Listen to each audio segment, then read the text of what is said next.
Because I love talking about random weird facts that I occasionally come across in history books, I want to share with you guys this one because it kind of fascinated me. This is an event that took place in Constantinople in the 12th century AD. So, as a background, because I love Roman history of both the classical and medieval empires, I'm very much into deep detail about the political, societal, military, and architectural history of the Romans. So, I read a lot of books about all of that. And one of them is by this Russian author called Sergei Ivanov. It's a book describing in amazing detail, I might add, all the Roman remains in Constantinople, and in addition to the description of the remains, he kind of puts forward also the history of the monuments throughout the centuries after their construction. And he's also, as it happens, one of my favorite type of historians who pays attention to historical details in terms of the more socially awkward and weird facts. I kind of like Mary Beard, but sometimes I feel she does a little bit too commercially. Anyway, in one of the chapters of his book, he gets to describe the form of Constantine, the circular form of the city, one of several built on the main avenue of the city, and I think the second largest after the other one that was square and further up north. Anyway, the form of Constantine had and still has at its center the giant 35-meter high column of Constantine built from red porphyry drums. And at its base, there was a chapel holding a number of holy relics, like pieces of the cross, I think, and the axe which Noah supposedly used to build the ark, and Jesus's bread baskets and whatever, all of that religious garage sale material.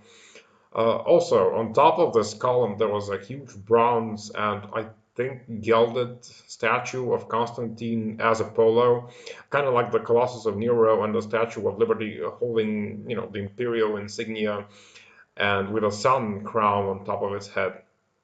Also, the sunrise spikes, by the way, of the crown were presumed to be the nails from the cross of Christ or whatever. To put it short, it was a space of religious and civil significance as any form of the day would have been. But this one is kind of special because of how things played out in the 12th century. And this is about 7 centuries about after the column and forum were built.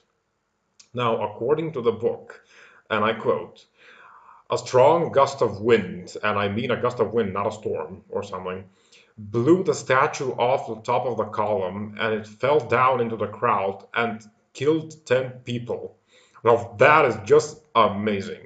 In other sources, I think they mentioned that it was a storm or something, which would be more logical. I mean, how the fuck would a simple gust of wind, even a particularly strong one, how would it be able to just blow this giant statue off the column?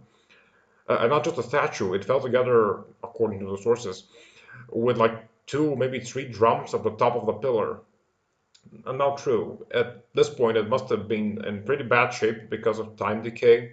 Never mind the civil maintenance, especially in public spaces, but still.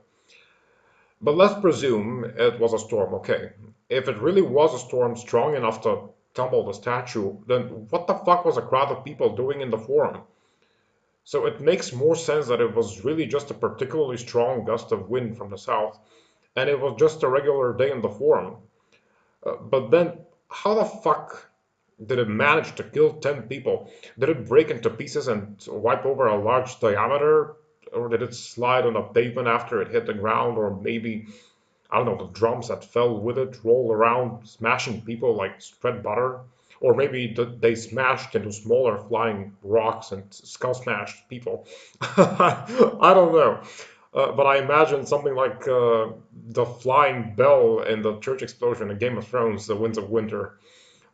Amazing. And these are the weird and deliciously fucked up, as I like to say, things I'm torturing my brain with while reading history.